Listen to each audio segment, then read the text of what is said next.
Hi everyone, and welcome to my Wednesday live for this week. Today's live is all about why it's so hard to parent an emotional child. Okay, so for starters, I talk about emotions a lot of the time. I know a lot about them. We all have to face them as parents, and it is so challenging sometimes. Okay, drop a like, drop a comment if you find it challenging to deal with your emotional child, small or big. It's still just as hard as a parent. Why is it so hard? Why is it just so hard? Why does it have to be really challenging to deal with our kids? And why does it make us get really angry? Okay, it doesn't always. Sometimes we're amazing and sometimes we're able to deal with things really calmly. But all of us, pretty much every person, has had their buttons pushed by their child. If you've got a child who's over 2, they will have at some point pushed your buttons and you have been really angry and frustrated or embarrassed or at a higher emotional state because of what your child is doing in their emotions. So why is it so hard to manage? Okay, first of all, we can be the first reason is because it's unexpected. Okay, yes, our kids' emotions are often very unexpected. Sometimes we expect them to happen. If you say no to an Easter egg, your kid might get emotional, yes. Okay, but a lot of the time their emotions can catch us unawares because we don't know and often don't understand the big feelings of a small child.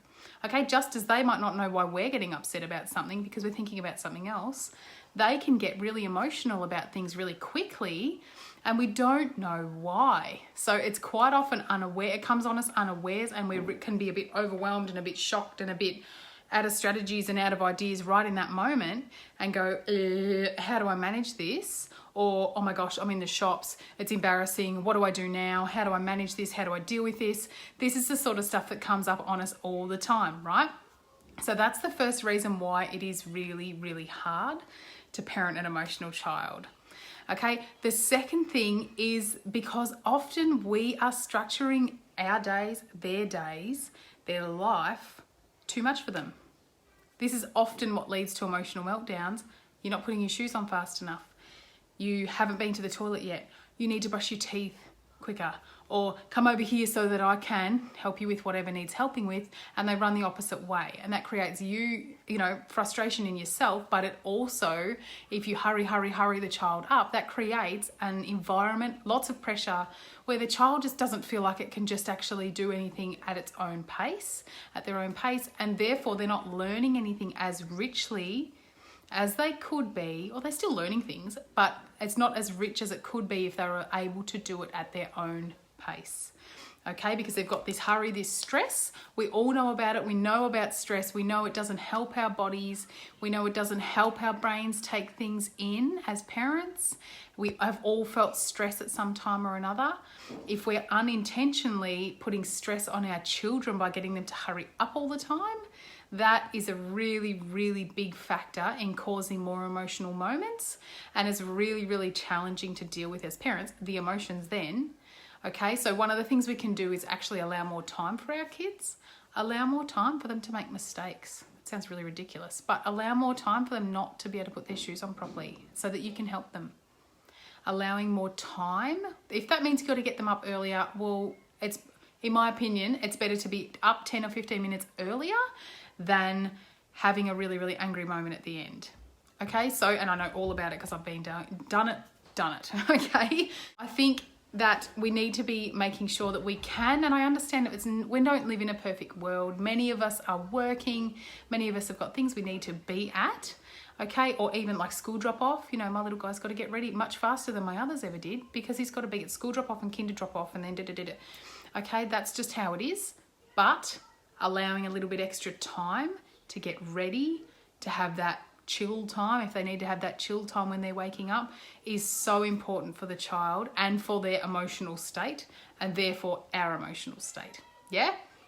That's something I've had to learn time and time again. I'm sure you guys might be way better than me at it, or you might be still learning it along with me.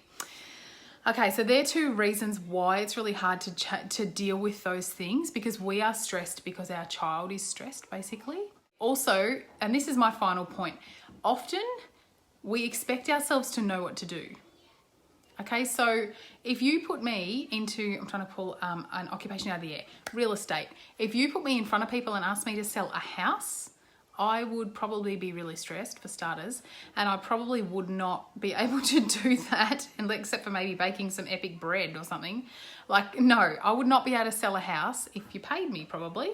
Okay, parenting is one of those things that it does not come with a manual. It doesn't come with something to tell you how to do or X, Y, Z. It doesn't come with something that says, hey, when your kid has a mental explosion when they're 4, this is what you're going to do to manage it and to help them learn their emotional things that they need to be learning. That doesn't happen. We aren't given those things. Okay, and that's obviously what I'm doing here at Smart Mama, Smart Kids. I'm trying to provide parents with some of those strategies, someone to call, to talk to ask the question of when they're like, what the heck do I do when my child's having an emotional moment? Because it is important that we know what to do, that we don't just brush it off, that we don't just go, pull yourself together, you're being ridiculous.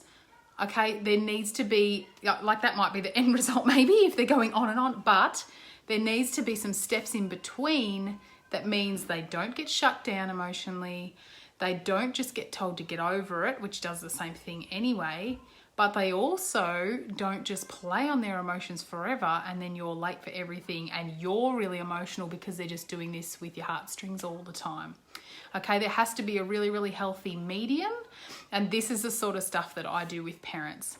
Okay, so if you feel like you are groping in the dark, if you feel like you're struggling when it comes to emotional management of your children, if you don't know what to say when your kid has a meltdown, if you don't know how to be part of their emotional learning, okay, I'm a teacher. It's one of those things that we learn, and it's one of those things that I've learned with my own children. So that's exactly why I'm so passionate about it, because we need to be teaching our kids about their emotions. It is the single greatest gift, apart from your love, it's the single greatest gift you can give your children, because they will know how to function as a person as they grow. And that is so important. No, not at the moment, buddy. So there you go. Clearly got my own little people going on here. But yeah, so if you feel like you're groping in the dark, if you would like to know more about it, I am about to be relaunching my course very, very soon. The Emotionally Equipped Child. I came up with that name and I love it. The Emotionally Equipped Child is going to be starting again. It is a course. It is $147. It is so beneficial, and it gives parents of 2 to 6 year olds lots and lots of strategies to literally grab hold of and run with their children. Okay, you get 4 group coaching sessions with me, and you can get a bonus one-on-one session with me if you would like to take me up on that offer. Anyway, the Emotionally Equipped Child, it's starting on the 5th of April, as I said. Anyway, it's really, really hard to parent kids that are emotional. They're all emotional at different times, right? It's hard because all those different reasons that we just talked about, and it is so worth learning the skills that you need to actually help your kids. You will never regret that you do that, and that is one of the reasons why I'm so passionate on this subject. By the way, drop any comments below, anything you want me to cover in these weekly lives that I do. I would love to hear some info from you guys on what you would like me to cover, because it's really important to me that I'm covering what you guys want me to cover as well. I'll see you very, very soon, and I'll catch you later. Bye. Hi, I'm Miranda, and I help mums of 0 to 6 year olds with their child's emotions and behaviors in a really positive way. Thank you so much for dropping in. Don't forget to grab the free printable that is around. I've also got a free webinar for you that is all about emotions, and it's for mums of 2.5 to 6 year olds, because that's when the emotional stuff really starts to kick in. All right, so grab those. I'll see you around, and that's that. Have a great day, guys. I'll see you soon.